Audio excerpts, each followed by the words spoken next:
This is a super quick tutorial where I'm going to show you how to crochet the extended double crochet stitch. That's in US terms, it would be a UK extended treble.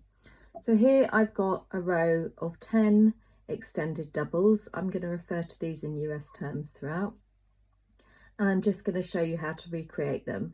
They're a little bit taller than a traditional double crochet because they just have an extra chain in essentially before you start the stitch. So to start, I've chained 3 and I'm not going to count that as a stitch. I'm going to yarn over, I'm going to work my first stitch in here, which is the last stitch of the previous row. So I've yarned over, I'm going to insert the hook under both loops, yarn over and pull up a loop, yarn over and pull through one loop. So that is the extra chain. Then I'm going to yarn over and pull through 2, and yarn over and pull through 2, and that completes the stitch. So it's very much like a traditional double crochet, just with that extra chain. So I'll do a few more just so you can see. So I've yarned over, insert, pull up a hook loop, that's 3 loops on my hook, yarn over and pull through 1, I'm still going to have 3 loops, yarn over, pull through 2, yarn over, pull through 2. And that is really how you make them. Just going to work that across to the end of the row, and then on the next row I'm going to show you how to work an extended double crochet 2 together. So that's essentially a decrease when you're using the extended double crochet. I'm just going to work a couple of typical extended double stitches to get the row started.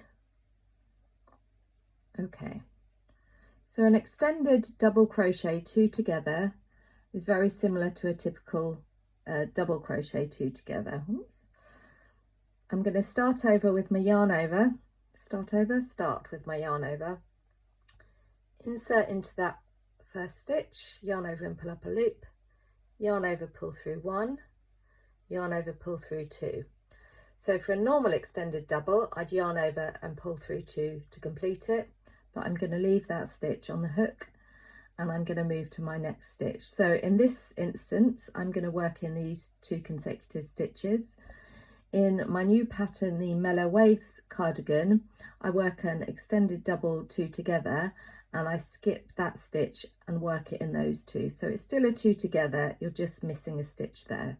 So if you're here because of a link from the crochet cardigan pattern, I'll pop a link to it in the comments, then to create the trough of the V, you're just going to miss that central stitch.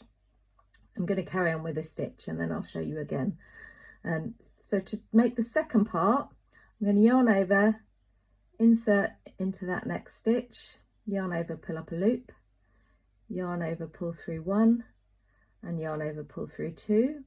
So that's the same as I did with that first bit. It leaves me with 3 loops on the hook, yarn over, pull through all 3, and that's my decrease made. So you can see there, 1 stitch at the top, working into those 2.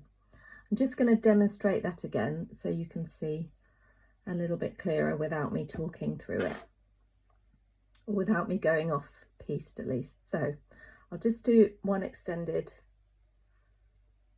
double crochet just to close that off.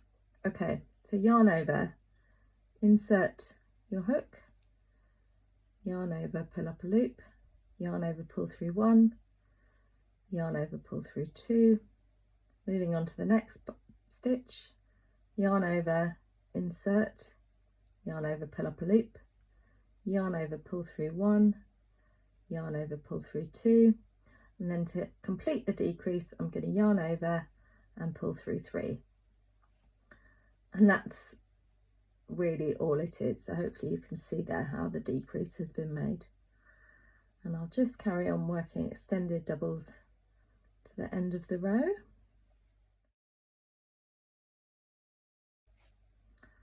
So you can see how those 2 decreases